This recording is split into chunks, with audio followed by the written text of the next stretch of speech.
Hi everyone, the Lazy Fire here, and welcome to the Hate the Player podcast. This is episode 18. It's Three Toes and I tonight. You want to say hi, Three Toes? Hello, our podcast is finally legal. Legal? Oh yeah, that's right. 18. Yeah. Well, I don't really play with legal or illegal these days. It's all, natural rights to me and bitcoins. Okay. Which, by the way, seems to be what they paid for the Sochi Olympics in, because that place is shoddy as shit, and I don't think they actually paid real money for it. Well, now the actual facilities are pretty amazing, but all the hotels apparently are Like, incredibly bad. did you see there's a Twitter photo of one of the English competitors was about to step onto a elevator, looked up at the last second, and noticed there was no elevator there when the door opened. Oh my God, no, I didn't see that one. Yeah, almost walked down an elevator shaft because well, good thing she looked up. I Uh, did see where I think it was U.S. Bobsledder got locked in a bathroom. yeah, he got stuck in his bathroom, so he had to bust his way out through the door, like fucking The Shining. Uh, His, oh, Russia. yeah, and then I mean, there's some stuff like the water being yellow. That suggests that someone didn't like let the pipe settle and everything like that, and Oh, and fucking Bob Costas with getting this pink big eye guy, because he probably got that water in his face. there, there was a post the journalist made when he got there that he got put into a two-bedroom hotel room, and on the second bed there was a quote indeterminate amount of semen, and they Oh. took the sheets and blankets and never returned with them after they told him they would dry clean them. But yeah, there a lot of that shit, and $51 billion spent on the Olympics, and that's more than all of the other previous Winter Olympics combined.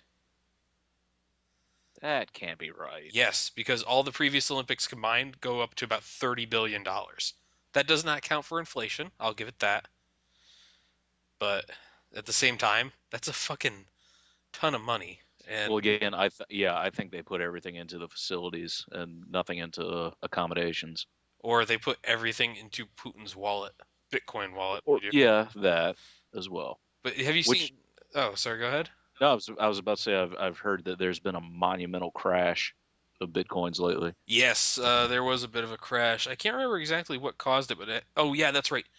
Mount Gox stopped, of course, Magic the Gathering exchange online. Decided that they would not actually process cash transactions for a little while, so they weren't allowing anyone to cash out of bitcoins.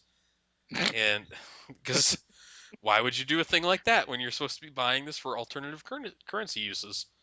Well, probably because someone realized along the way that you can't actually buy anything with Bitcoin, or unless you're getting stuff from Overstock.com. And Or apparently one gun store in South Carolina. woo, you're from around here, boy, not using them Bitcoins. Yeah, like it's one of those. Well, that the stock on that jumps up and down. The funniest thing, I call it a stock because it's not really a commodity. It's not a currency.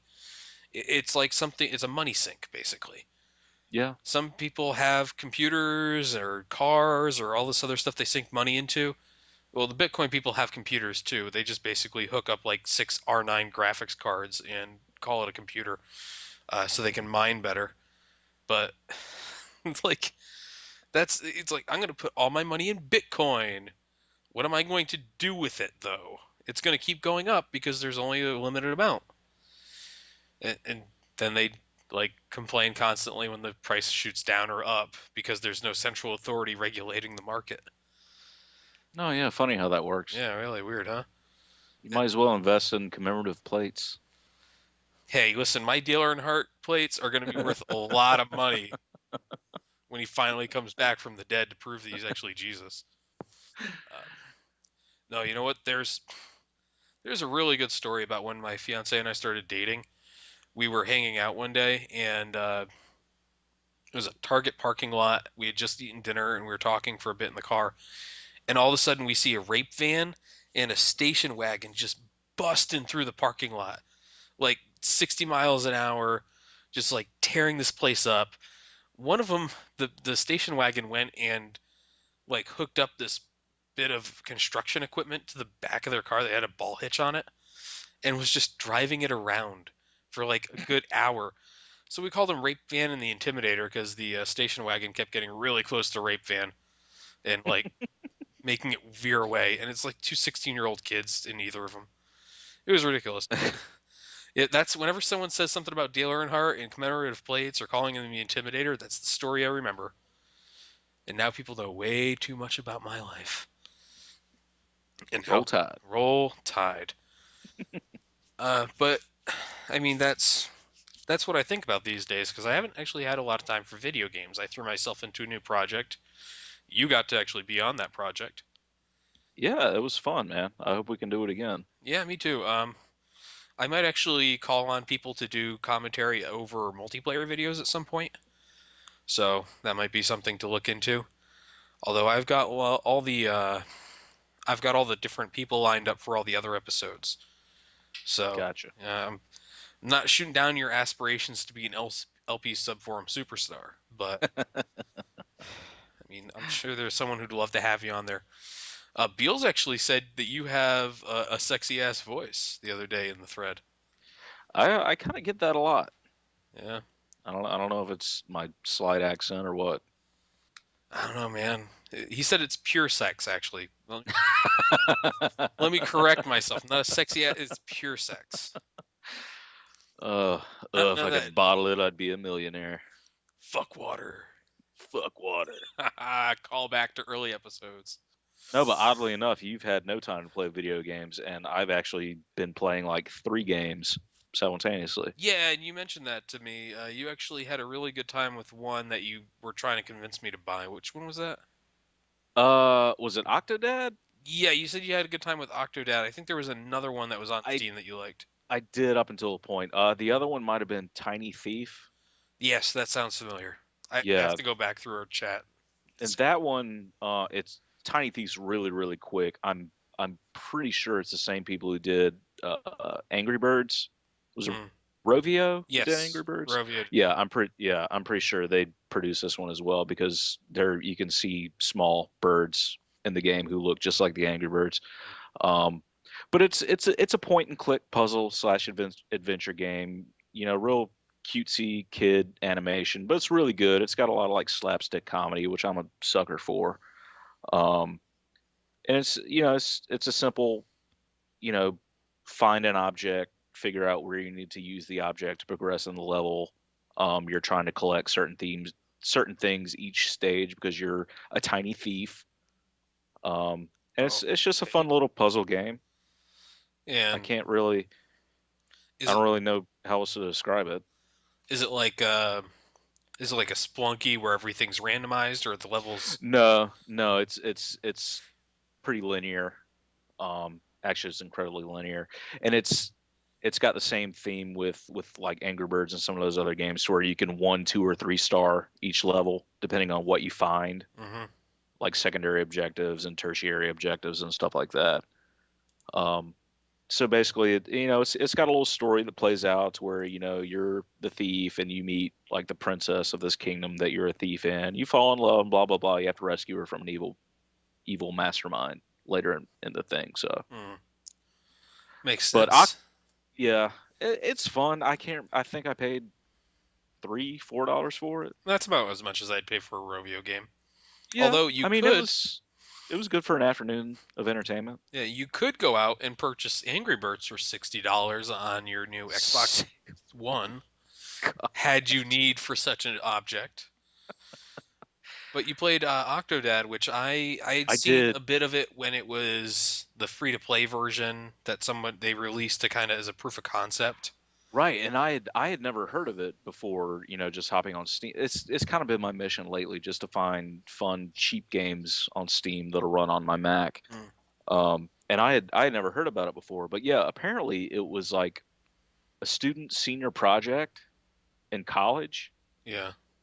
and yeah, they released it as this free to play game, and now they've released a pay version, and I was really enjoying it, and I'll kind of emphasize was like. after a while it got really, really frustrating. Yeah. Like it's there's only 3 levels. Um, I'm pretty sure there's only 3 levels, and I'm pretty sure I was nearing the end, and just the task I was trying to complete was just. It, for those of you who don't know, you're controlling this octopus who's posing as a person, a man, who somehow gets married and has 2 children, and his family has no idea that he's an octopus. So I love that. yeah, I I mean love that concept it's a alone. hilarious concept, and the art and the way it plays out is great, and your whole mission is to try not to draw too much attention to yourself so you don't get discovered that you're an octopus. So you're trying to walk around and not run into things, which is really difficult because the control scheme, at least with keyboard and mouse, you can also play it with a controller, but I just use keyboard and mouse. Mm. Um, you have 2 separate modes. In one mode, you're controlling the legs, and the other mode, you're controlling the arms. So when you're controlling the legs, you hold left click and move your mouse around, and you're now moving the left leg. Mm. You let go and it'll put it down. You hold right click and you're controlling the right leg. So you're just sloshing yourself around, and then you have to grab certain objects or you have to find them in the level with your arms. Um, and it's cumbersome, but it's cumbersome by design. It's supposed to be. You're a fucking octopus for Right. crying out loud. Yeah.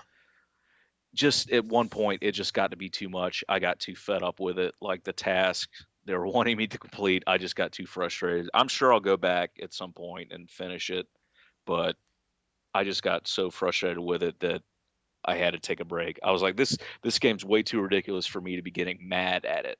Like I need to stop playing. I'm Yeah. getting mad at Octodad. Yeah. Yeah. Well, I mean, that's kind of to be expected.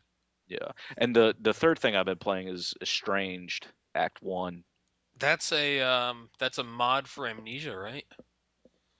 I I'm haven't. not sure. I got it because it was free to play. Ah. I didn't really know anything about it going in. Um, it's very sourcey, which I guess is can be a good thing or a bad thing. I You mean, it's mean obviously Source Engine? yeah, Yeah. it's got all the nuances of a source engine game, which can be hilariously bad. But it Ah. was free. Okay. I Wait. can't really complain about it. Yes, it's a mod for Half-Life 2. Right, Okay. right. Now I But know. yeah, but standalone. I don't think you don't need Half-Life 2 installed. But No. yeah, it's built. It's like Turbulent Terrace Town and all the other Yeah. Source games. But the story goes that you're shipwrecked. You're given little to no background on why you're even on this boat or captain of this boat. You're shipwrecked. You're on an island. It's overrun with zombies, of course, because everything's fucking zombies these days. Yeah.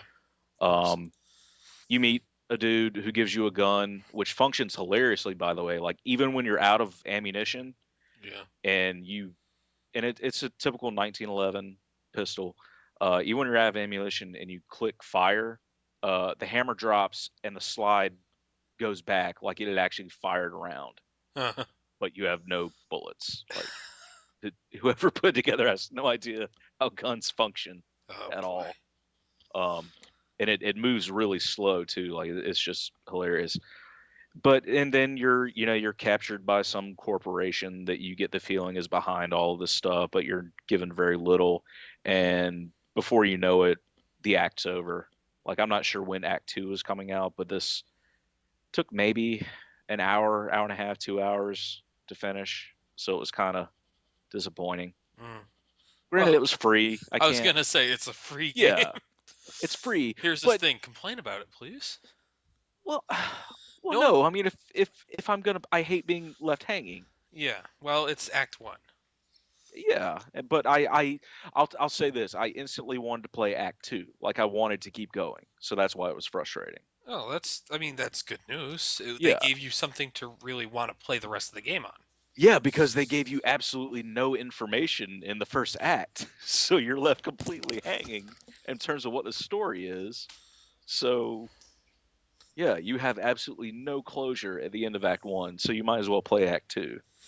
Ooh, what do you want to bet? Like the captain's child died, and that's why they're all freaked out.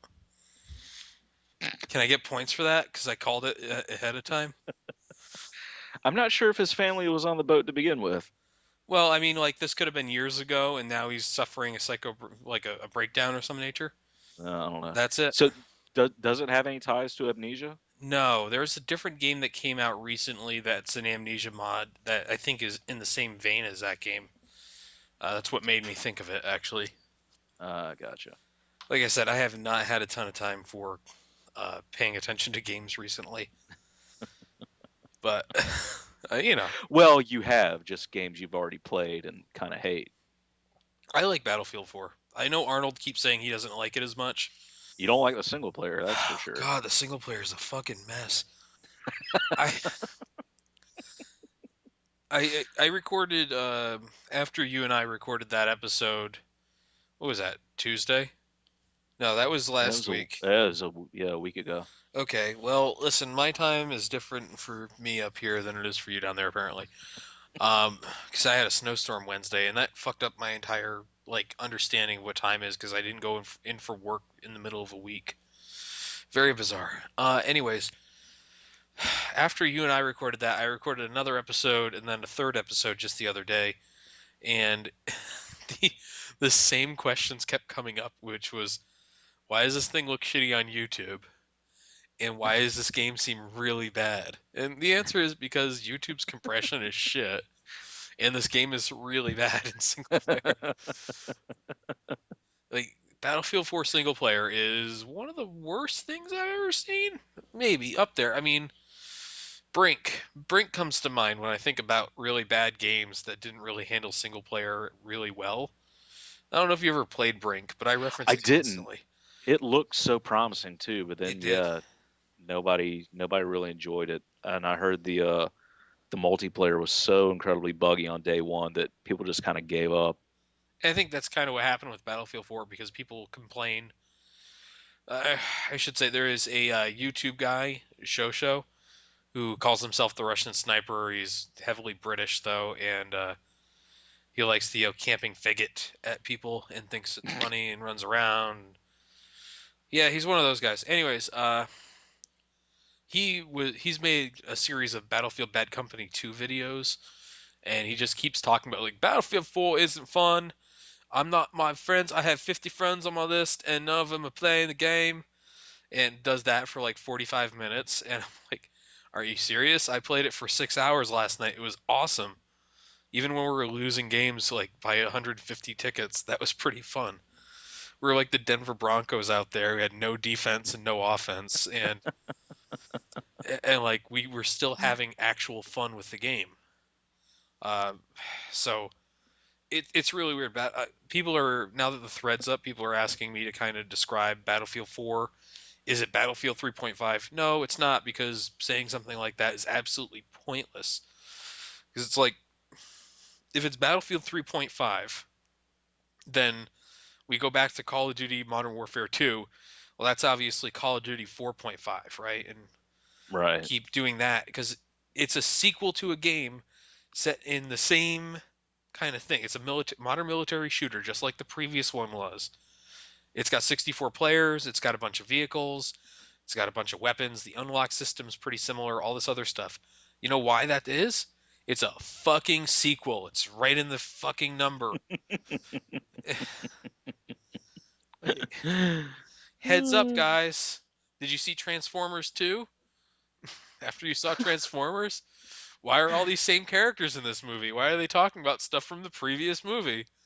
I don't understand how this person got here. Well, if you'd seen the previous movie, you'd understand this is a sequel to the other movie. I mean, it's a never unending paradox because people want something new, but when you give them something new, all they ever want is exactly the same as it was previously. Oh yeah, I'm aware of that fact.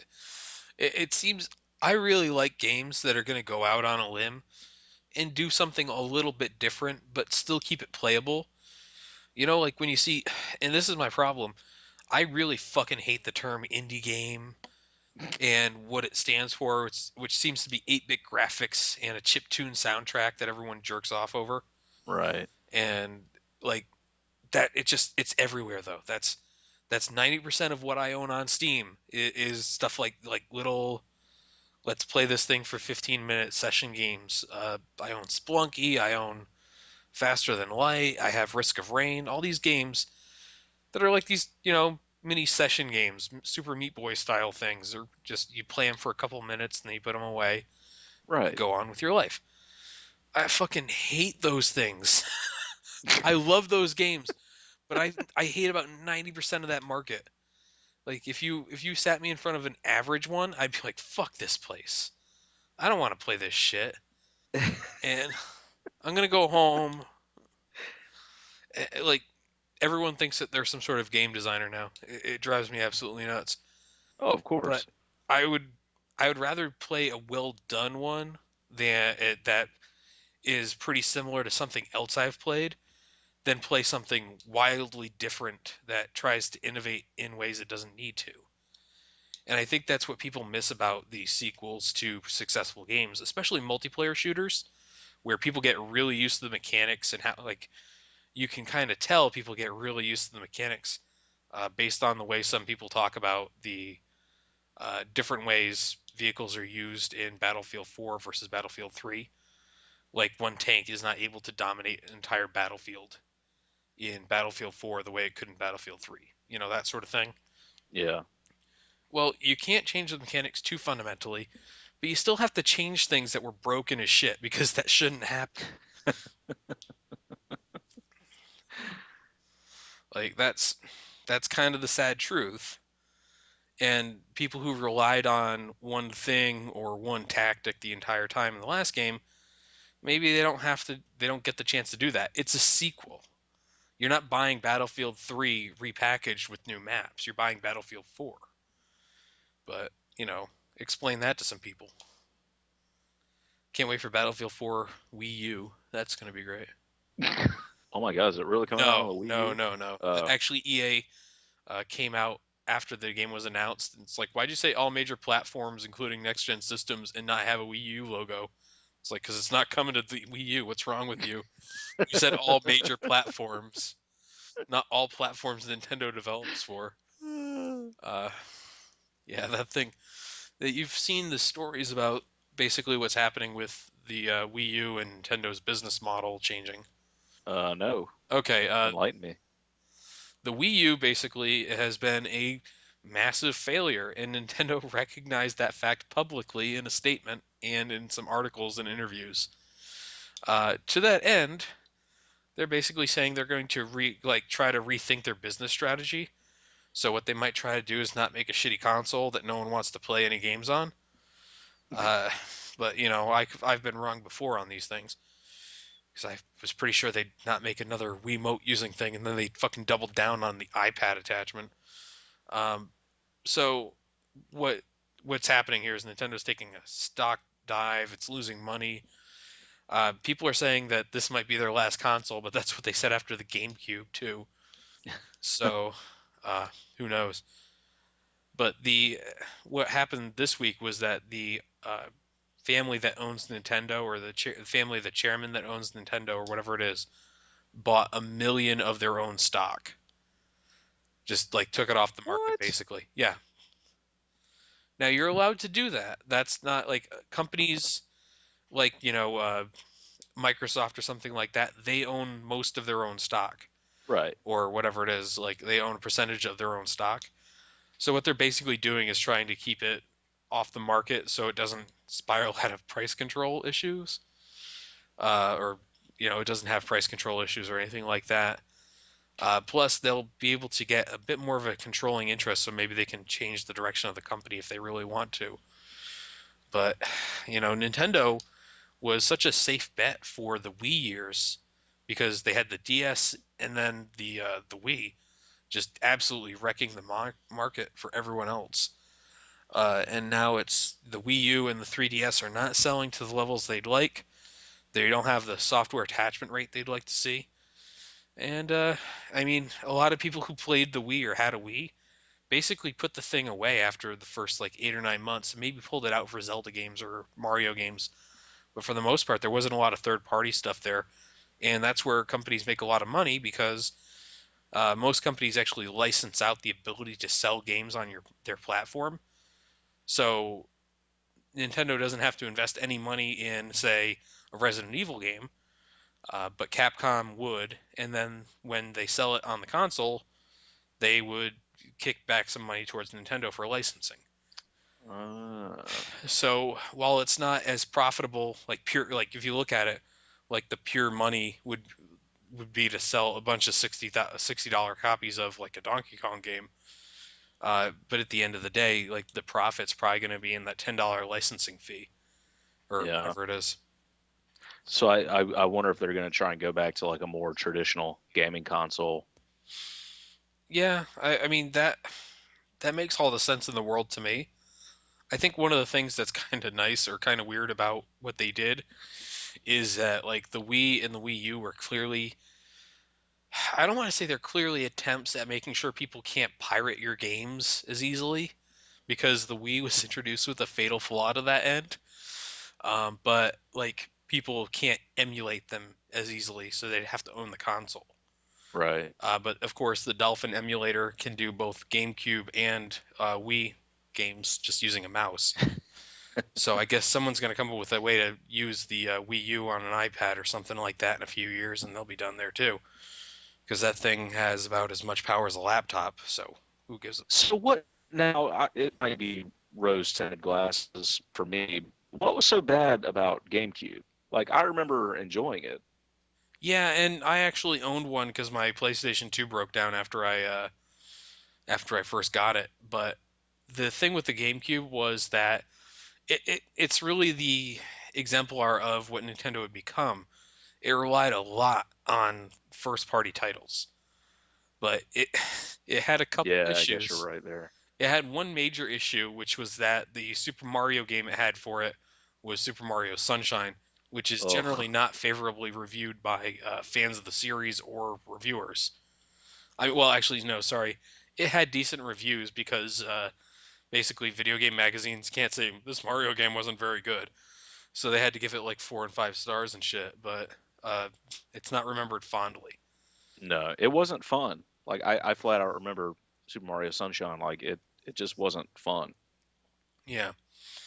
But outside of that, I mean, part of the issue with it was that the controller was so different from what else was on the market at that time. Right. You remember that fucking weird thing? Oh yeah. So it didn't have the right number of buttons to kind of compete with the Xbox and the PS2, and it didn't have clickable control sticks, so it took off two more buttons in addition to the one it was already missing, right? Yeah. So it had the X, Y, B, and A. So it had the face buttons, but it only had three shoulder buttons, and then no clickable sticks. And then it only had start, no select. So right there, you had to go and modify a lot of your third-party games to fit onto the GameCube. Plus, it Huh. used the mini disc format, which was, believe it or Interesting. not, yeah, that was a weird choice. I think they were trying to keep stuff from going on to like CDs or DVDs or something like that, which is kind of weird because DVD is actually the reason a lot of consoles or uh, like why the Xbox 360 didn't decide to go with a Blu-ray attachment to it is because Blu-ray is fully owned by Sony, like similar to Right. how CDs were or Right. are. So they would have to pay a royalty fee to Sony for each Blu-ray sold on the console, and they'd have to like when people opened up their Xbox Ones, you had to download a thing because there's a licensing fee for each Blu-ray device not made by Sony. So Microsoft made it so you couldn't use it, so they wouldn't have to pay the fee until after you activated the device. Does that make sense? No. Okay, well that's how it worked. I think Sony actually did the exact same thing on the PlayStation 4, but I could be off there, which is kind of weird. But I think they have to track how many devices are activated and what their branding is. And also, I guess the micro disc or the mini disc was hard to pirate as well because you remember. Oh my God, this made me think of the Dreamcast. Do you Yeah, remember how quickly people hacked the Dreamcast and were like downloading games and putting them onto discs and playing them for free? yeah, pretty fast, pretty goddamn Like fast. pretty much at launch. Well, it Like, was. a lot of that was because it was built on a fucking PowerPC architecture with Microsoft OS on it. It was like Windows 98 or some shit was like running that thing, or ME. Like, you poor bastard. I need Windows ME, said no one ever.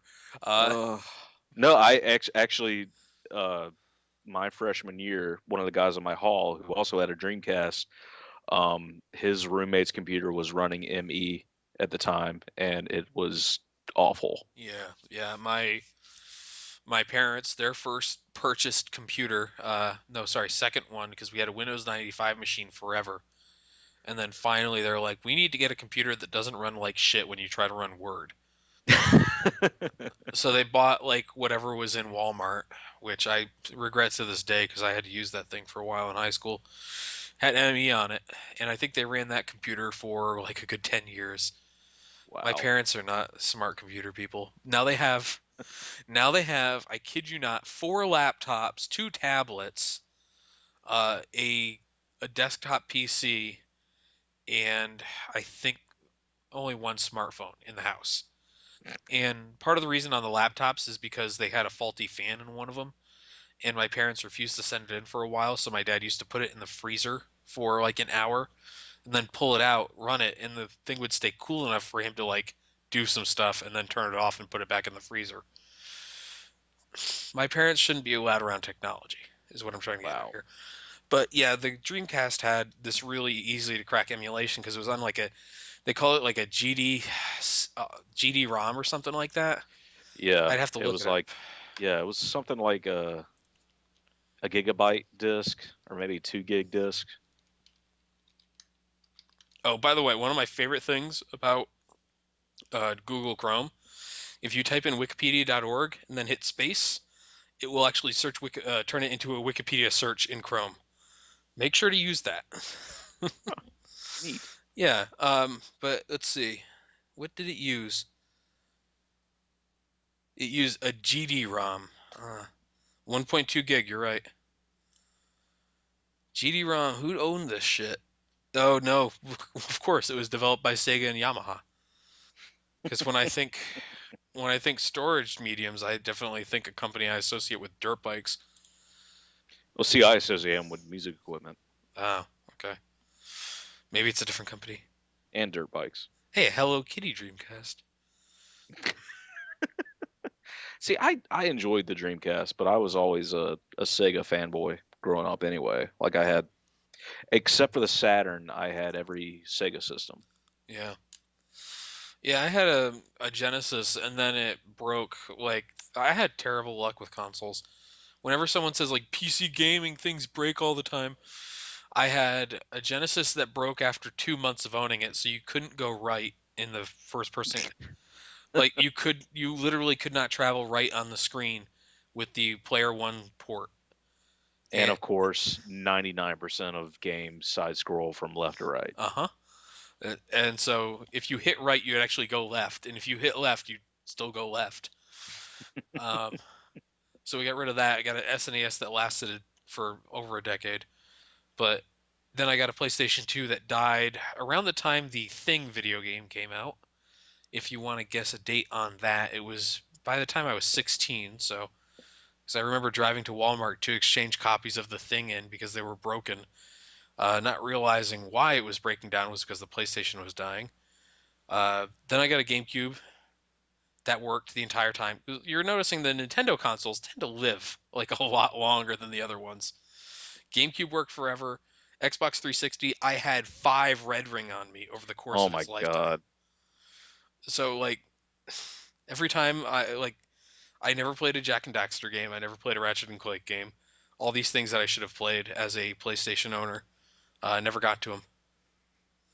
So like whenever someone's like, "Oh, I was a Sega household," what does that mean? Like, See, and see, we were both, and honestly, I never really had any problems with any consoles until my first 360, which started to red ring after a few years. But I had so my brother got the SNE or got the NES. I got the Sega Master System. yeah. Oh man. When he got Super Nintendo, I got a Genesis, and we would just go when he got an N64. Um, I think that was kind of a joint system for both of us because he was older than me anyway, so he was kind of outgrowing video games, and so I kind of played the N64 anyway. And then when I went to college, I got a Dreamcast. Um, uh, no, I did have a PS1 as well. I guess that was around the same time we got the N64, and then PlayStation 2 as well. And then yeah, the only console I ever had problems with was the 360. Yeah, those things. I mean, they were notoriously bad because manufacturing, attempting to like save some money, use cheap glue that wasn't thermal rated or something like that. Who'd have So thought? have there been any like really reported problems with the Xbox One? Well, one person's house almost caught fire, Oh my God. but that might have been something different. Let me see. But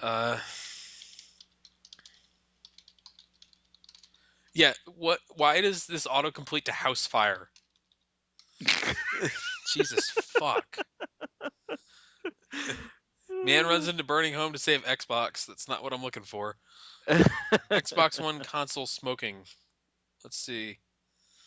Well, considering that, like, I don't know if this is a trustworthy site because all the ads are like anime nudes. So I don't know. Yikes. Two users on the Xbox One support forum have reported that their Xbox One has an amber light on the power brick and, comma, this is weird, when they plugged into a different outlet, the console began smoking from the top. Sending the console back to Microsoft will get you a replacement console. One user said that the amber light appeared and, comma, what the hell is that? Comma and, motherfucker. When reset the power supply of the console made a buzzing sound, then began to smoke. So, also the most awesome Zelda tattoo ever, NSFW. It's just a girl's ass with a heart tattoo thing over the top of it. But clearly, they had to show me the picture of it to let me know that it was not safe for work. Anyways, that site. So here, yeah, with the whole power brick, like for the first several years of owning my 360, I had no idea that that light was supposed to be any color but amber. Yeah, they must have. That must have been a shock to people who plugged it in and got it like a green light. What the fuck does this mean? Yeah, like I never not had an amber light. I think right now I have an amber light on my power brick. Like I didn't know that thing was supposed to be green, yellow, or red. Yeah, it's supposed to be amber. Don't worry, that's normal. I've never had to Okay. sell. I've never had to send a power brick back. No. It's always the console itself. And I found out really quickly because of how many times I had to send it back exactly how to get talk to a person on that thing. On Oh, the phone tree. yeah, just like operator, and then they changed it up, so I had to say service. And I don't know if that's still the case, but yeah, like There's some database online that has like all the major companies and service customer service lines that has a nice detailed list of the corresponding tree for each company to get directly to a human. yeah, yeah, I should have known about that. Yeah, so I mean, like consoles breaking down is normal. I mean, graphics cards fucking up. I had to send mine back, like the first graphics card I bought when I built this PC. I had to send that back within 6 weeks of owning it because it had a bad RAM.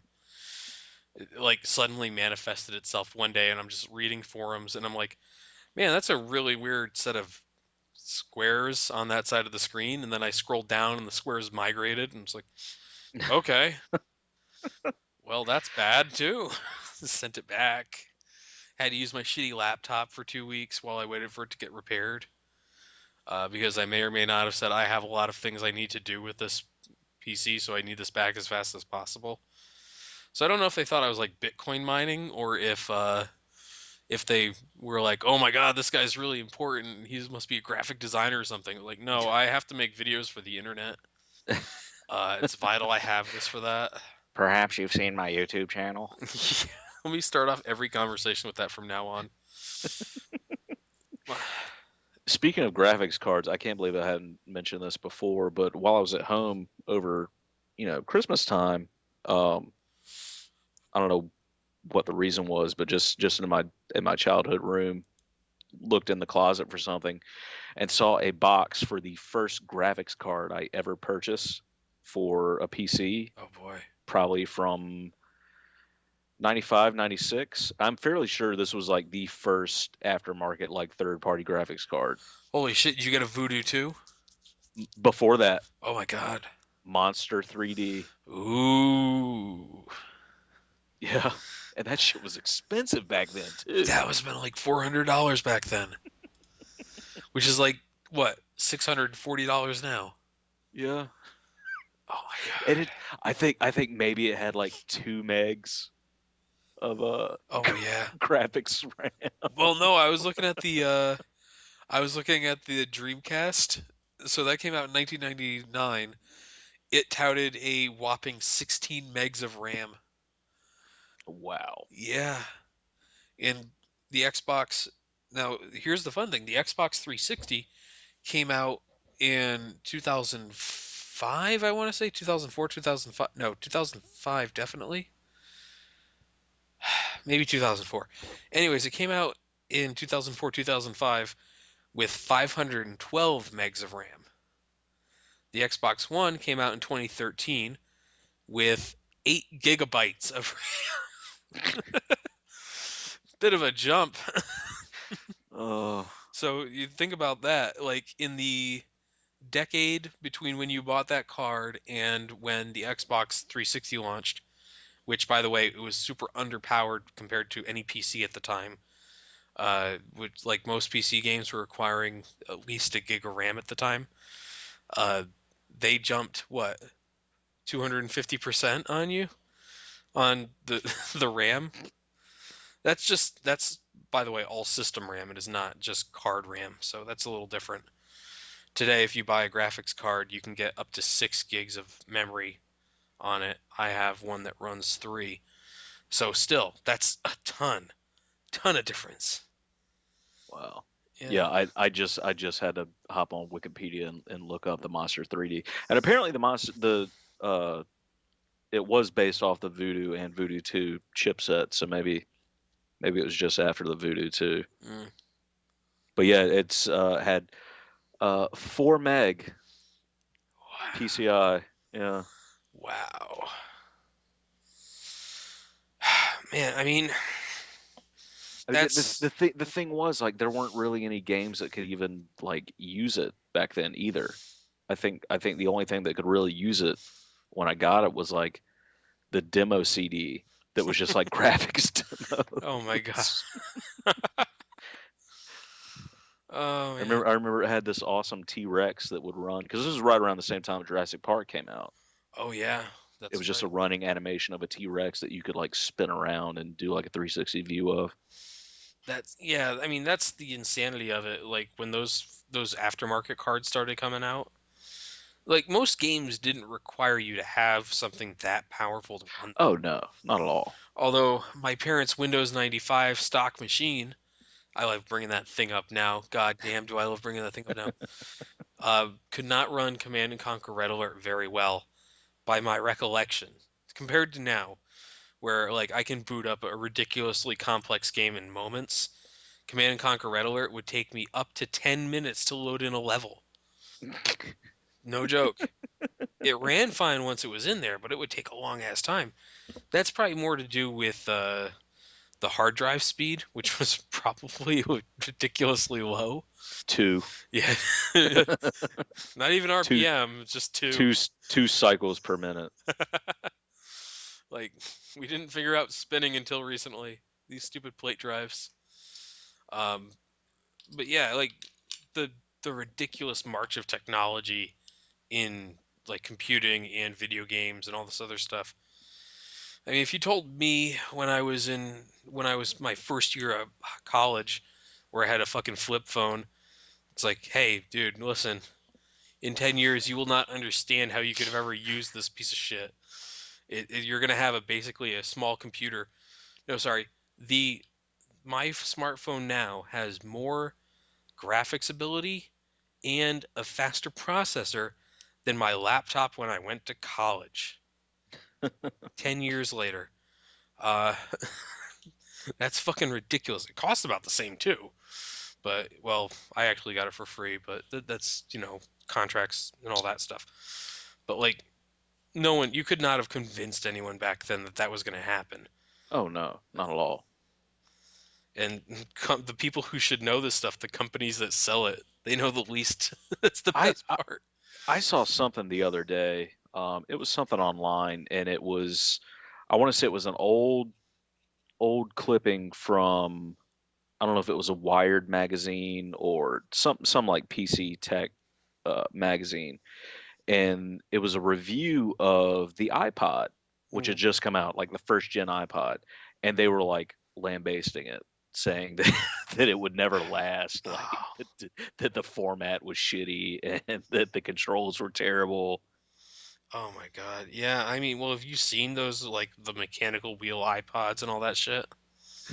Oh no, they had the cross interface, right? They didn't even have a wheel. They had like you could hit forward and back and play and stop. That was it. No, I want to say this was the wheel one. Oh, it was? God damn, that was I love it's similar to what's his name?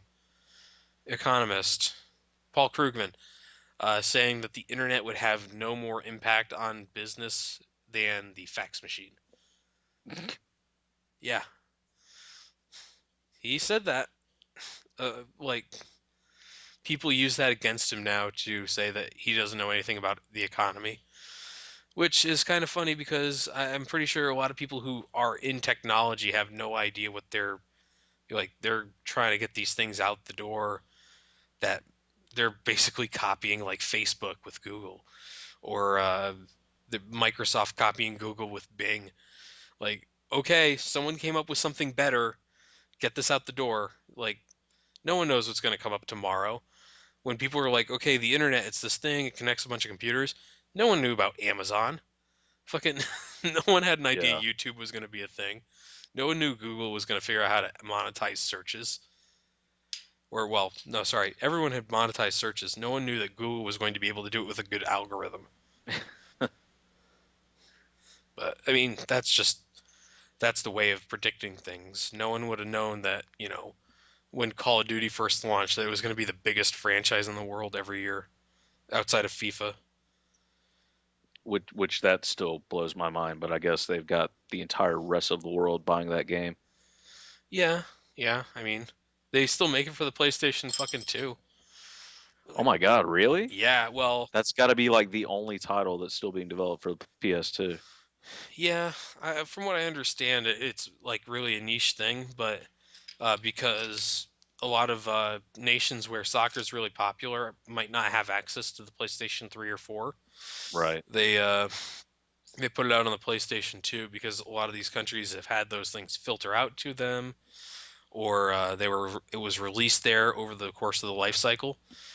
And for FIFA, you don't really need high def graphics and all this other shit, right. so you're okay. Um, but I remember the cross gen stuff. And that's how I prefer to call it, by the way. Some people like to call it multi gen or multi platform. Cross gen, that's the best thing. The cross gen stuff between the PlayStation 2 and the PlayStation 3 era was absolutely fantastic to watch. Not because it was like a good thing, but because it was so fucking bad. Like the jump in quality between the consoles was so high that like apparently they released a Call of Duty World at War for the PlayStation 2. What? They called it like PlayStation World at War Frontlines. They took out missions, they changed some things up. Like it was a different game and it ran really really poorly from what I understand. And it's like why'd you guys do this? What was the point? Like you're going to make like $15 on this. But I can remember going to Target and picking up Call of Duty World at War and almost accidentally buying the PlayStation 2 version because it was in the case next to the 360 version. And the guy almost pulled it out. I was like, no, don't do that. But by the way, that was 2008. That was 4 years into the life cycle of the motherfucking Xbox 360. Wow. Like, what the hell? How that's so the PlayStation 2's life cycle is still ongoing. People are still developing for it, but then again, people are still developing for the Genesis technically. Uh, Well, I mean, the PS2 was an amazing platform. Like, I kind of can't blame them, yeah, but at some point, yeah, just give it up and move on. yeah. One of those things, I guess, people are really into keeping some of those systems alive. But like, this cycles back to that topic I was talking about earlier with indie games. If you want to develop something for the Genesis, there's nothing stopping you from downloading a resource pack for the fucking Genesis and making a computer game today. Like putting it, Yeah, I'm gonna put it out on the Genesis. I'm gonna print cartridges, send out like I'm gonna get boxes together. No, put it on fucking Steam Greenlight. It'll get greenlight, like 99% chance. People on Steam Greenlight have no fucking idea what they're doing. and Don't they like, absolutely love 16-bit shit. yeah. Hey, put some chips tunes in there. That'll be good. Well, I took this. I got Yeah. I got this killer chipwave Yeah. project band that I'm starting up. How do I save all my files in the .wav format? Of course. Like, yeah. Like, I don't know, man. Uh, Like, that's just too far, too much. yeah, People are people should just like take the path of least resistance instead of going, I'm going to try to keep this dead format alive if it kills me, which is actually what Nintendo's been doing for the last 6 months with the or 2 years now with the Wii U, right? Year and a half. God, has it been out that long? Yeah, I think this is its second Christmas. Holy shit! Like, yeah, and it's got maybe one or two playable games, so it's already rivaled the Wii's library right there. But see what I did there?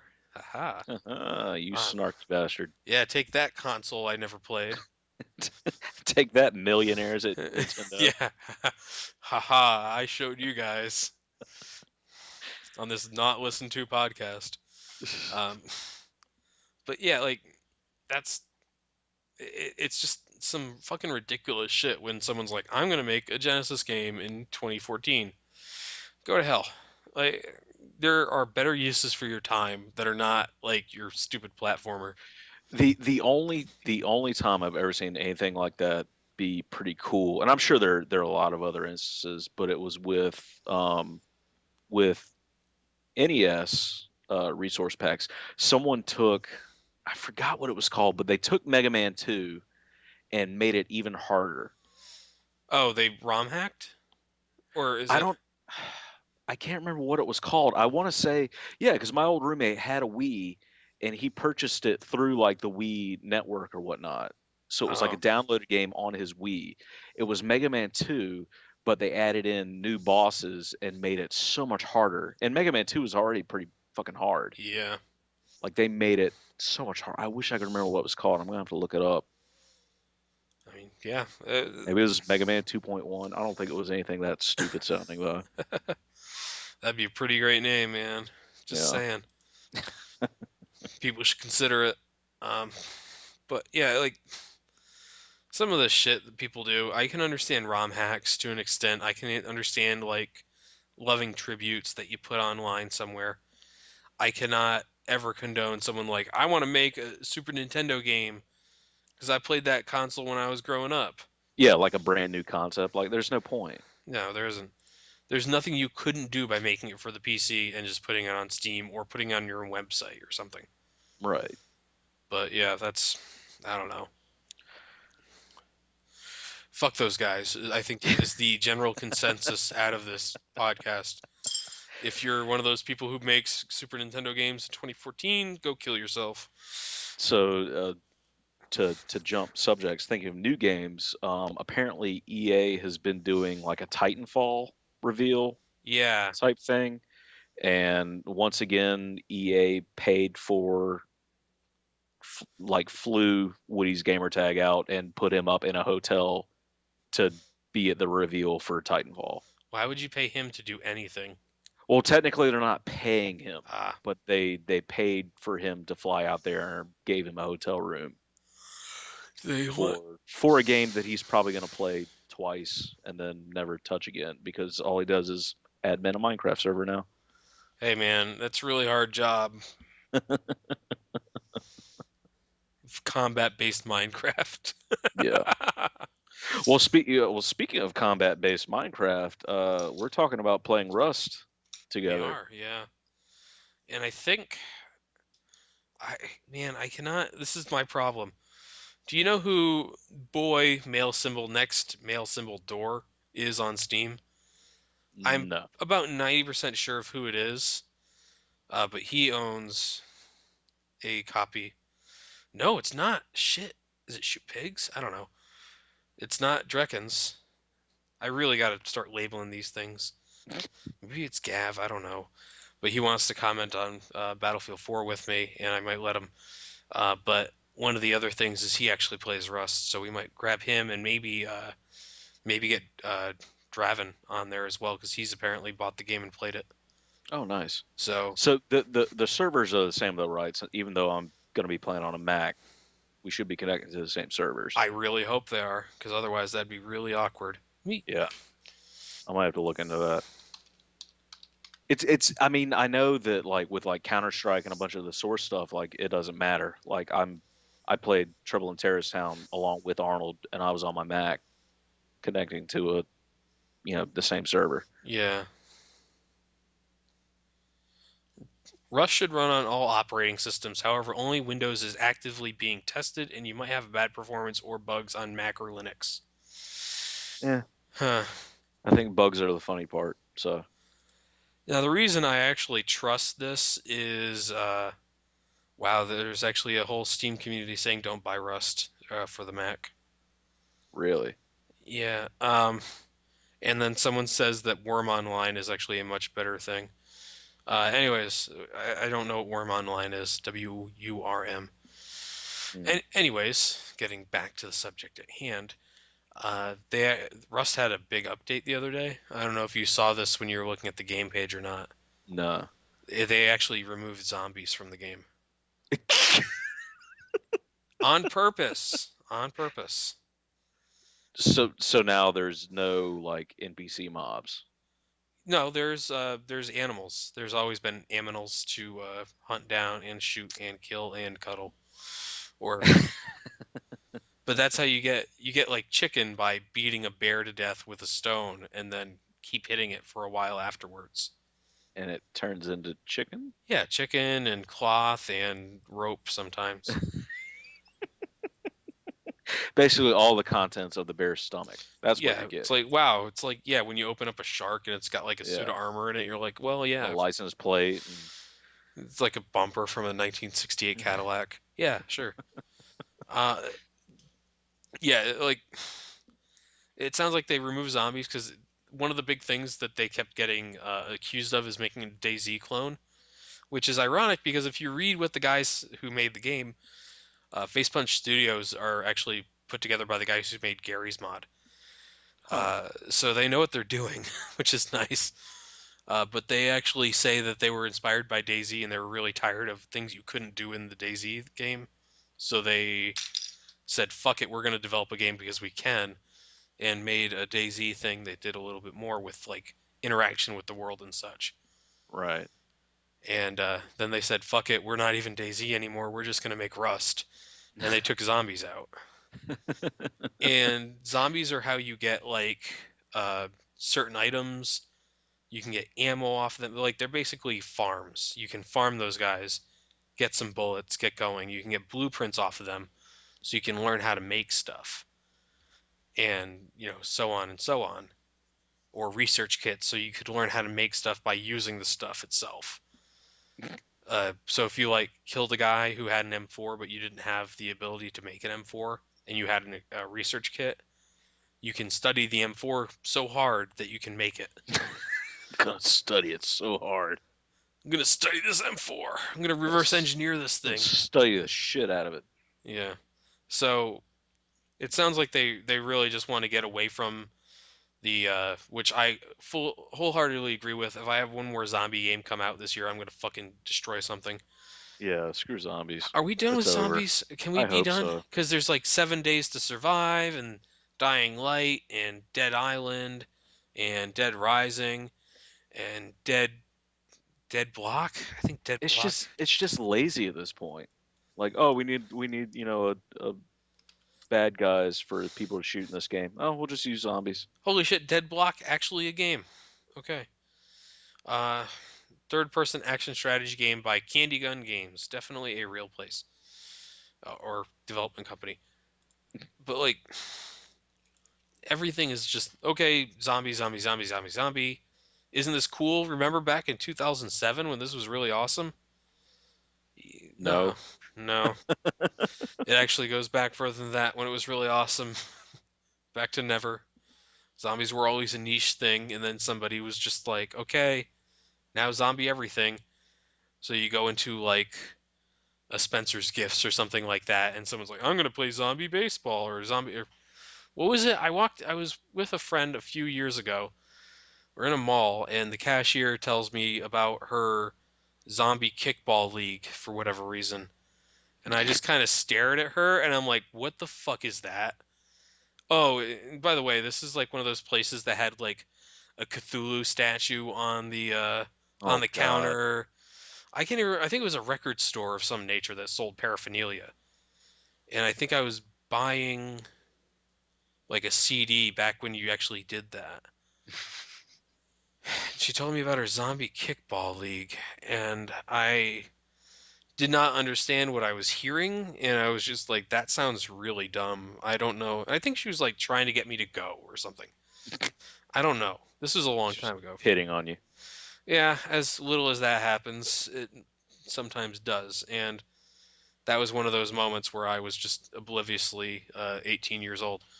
So, whatever. But, like, the fucking weirdness of, yeah, it's like normal kickball, but you can't put a lot of effort into anything. So you shamble over to the ball and you, like, punt it barely, and then you shamble over to the other thing. And they have to roll the ball to the first baseman to stop you. It's like, no, just go in there and be like, I'm a human motherfucker and kick the ball and play kickball. There's nothing So wrong with it's that. so it's sports for people who, Lazy.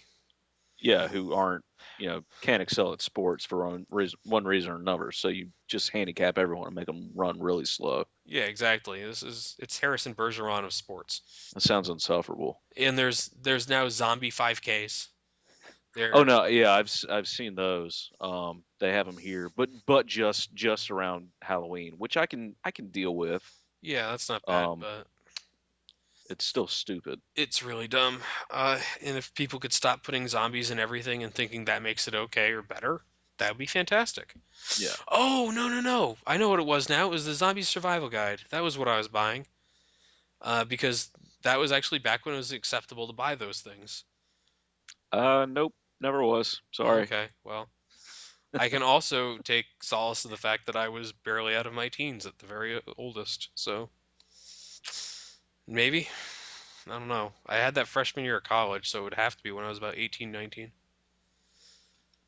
So think about that. Nah, I'm not gonna think about it. Come on, give me a little bit of Nope. credit here. No? Fine, whatever. But ever since you told me about the Exploding Dicks RoboCop video, uh, Are you just sending that to everyone you know? I really should start doing that and just like, hey, you'll really enjoy this video, mom, and like see how far that gets me. Head rapist targeted. Like, yeah, great, fantastic, she'll love it.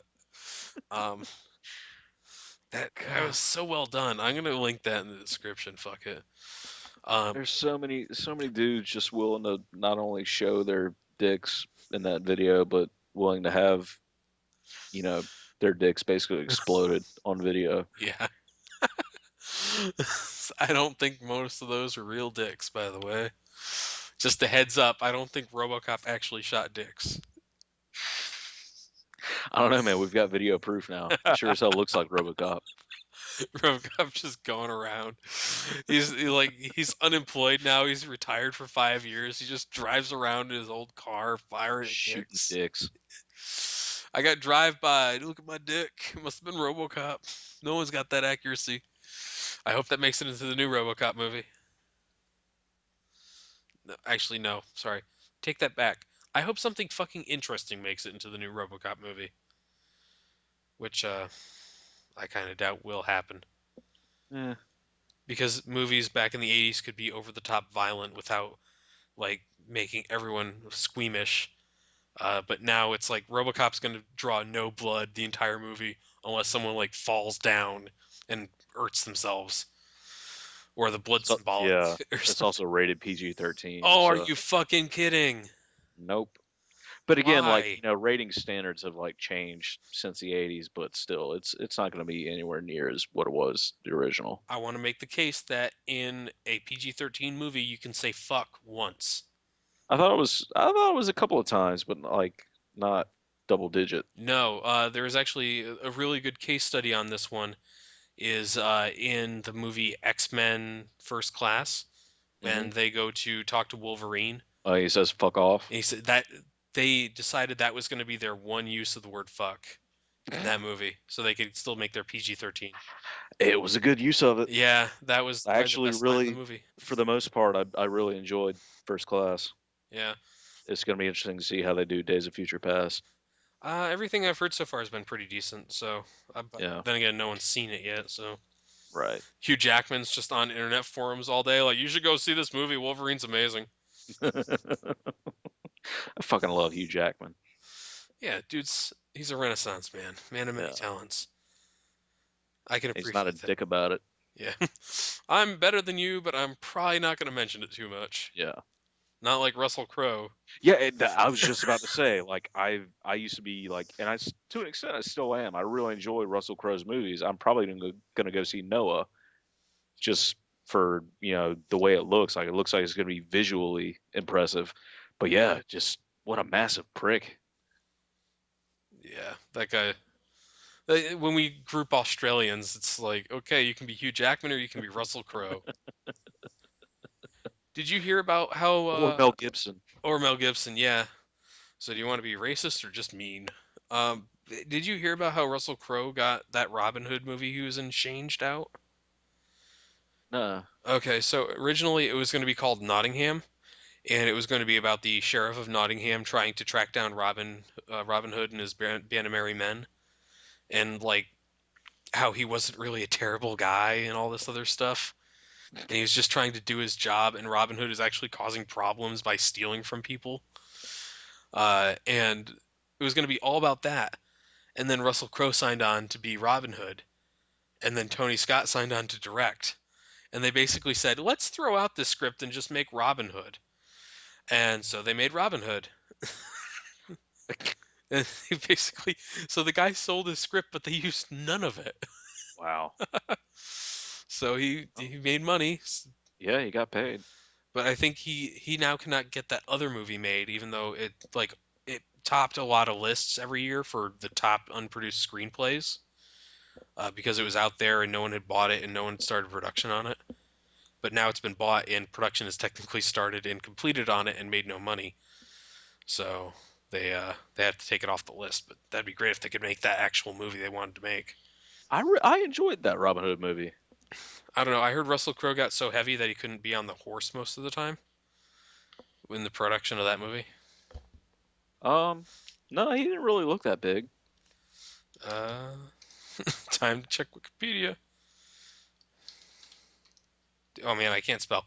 Forget it. Okay, we're actually a little bit Yeah, over yeah, I our can't believe the target. two of us survived this long. Well, we had things to hate on. Yeah, That's we did. the Very true. Olympics and wild Hey, now dogs. I've been fucking enjoying the Olympics.